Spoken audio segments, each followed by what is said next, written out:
Maybe you're just curious about how it works for somebody who has a full-time job and goes to the gym and is trying to actively change her entire body composition because I want to be healthy. It is 7 in the morning and I don't know about you, but I know for a fact that I am a morning gym girl.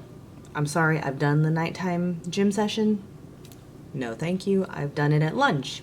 No, thank you. I am the most productive if I can knock it out before work, and that is just how my brain functions the absolute best. Now, I don't know if you are that kind of person, and maybe you aren't, and maybe you're just curious about how it works for somebody who has a full-time job and goes to the gym and is trying to actively change her entire body composition because I want to be healthy. I want to be happy, and I did this the first time with all the wrong thoughts and goals and was not prepared like I am this time.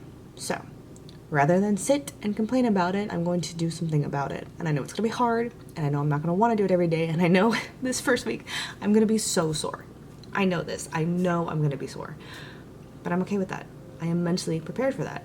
In fact, I actually need to eat a pre-workout snack. Some people can train fasted, and I used to be able to. And then I tried to do cardio after a lifting session. I got dizzy on the treadmill and I was passed out. I picked up a barbell, saw stars, and had to immediately put it down and sit on the floor. It scared me. So I've learned from me, some carbs and just a little bit of something in my system works wonders. I don't even know what this is. I just grabbed something out of my pantry. I basically stick to things that I know I like in the morning and will not upset my stomach. I like waffles. Like a waffle with a little bit of syrup would be happy. Waffle with bananas and peanut butter, also great, but right now I've got this. And this will have to do. I've also got water. I have a protein shake in my brand new insulated blender bottle that I'm really excited about. And I'm gonna go knock this out, but I'm gonna take you along with me so you can see what my first, technically half a week looks like, and then show you my progress as time goes on. But I say all that to say, I'm not an authority. Do what you want. Do whatever makes you happy. I tend to have a very specific outlook on life, and I am the type of person that I'm just like, buck up, buttercup, we got things to do. There's no time for an excuse. So I am probably gonna be running a little bit late, but I work from home, so sometimes it works in my favor. That's a lie. That's an absolute lie. I'm probably gonna have to cut it short, and that's okay. So snack, get dressed, get out the door, and let's see how day one treats me. I'm going to walk you through a little bit of what I was doing and give you some tips from somebody who has started a fitness journey, fallen off the wagon, and is now getting back on. Having data will help you get to your goals faster. So I decided on my first day back if I was going to be sore, well, we may as well go all out. You're less likely to waddle and feel like you can't roll out of bed if you're stretching consistently. Now for day 2, I will admit day 2 humbled me because I definitely do not have the same upper body strength I had at one point, and it was a little sad. I'm not gonna lie. I remember being able to shoulder press 25s, and I am nowhere near that anymore. Another tip that I learned on this day was actually from somebody coming up to me and helping me with my rear delt flies. I was doing the workout with my arms much wider, almost in line with my sides. Think of Superman putting his arms out in front of him. The movement goes out about 45 degrees and then comes back in. This was really nice information to have.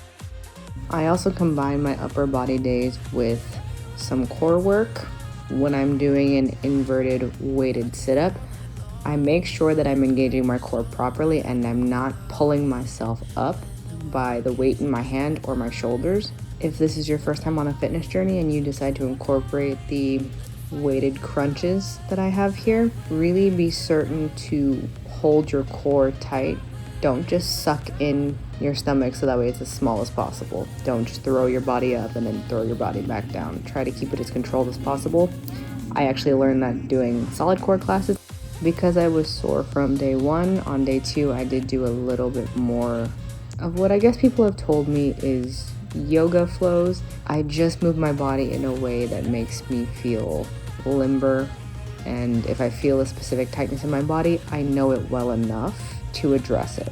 I also definitely made sure to lengthen my body with my stretches because I know that after working my abs in any way, shape, or form, I'm going to be sore just because those muscles are not as developed as others that I already have. My day 3 was great. I came in such a fantastic mood, and it's mostly due to the fact that I've started a routine again.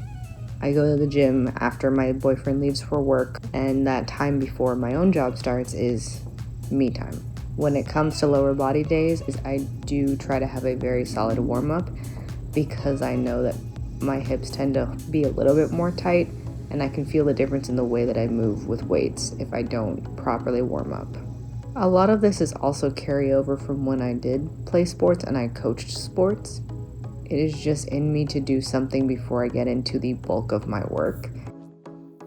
You will see that I am doing a movement here with a lot less range of motion until this woman comes up to me and tells me to take off the weight, to drop all the way down into the movement, and to push myself up from the top after I've taken a pause. That is the tip that I'm going to pass along to you, but it is not for the weak, and I'm going to warn you. If you do that, you might not be able to get out of the movement. You might not be able to push it all the way back up if you've been using momentum and shortening yourself. I can do 2 or 3 sets of these, somewhere between 5 and 6 reps, but it's a struggle, and I really do take those breaks in between to make sure that I can get myself back into that state of mind of, I got this, I'm not gonna die. My final tip, if you have never gone on a fitness journey and this is your first time, remember that it's okay to look stupid and to take other people's advice and to not know what you're doing and to just try.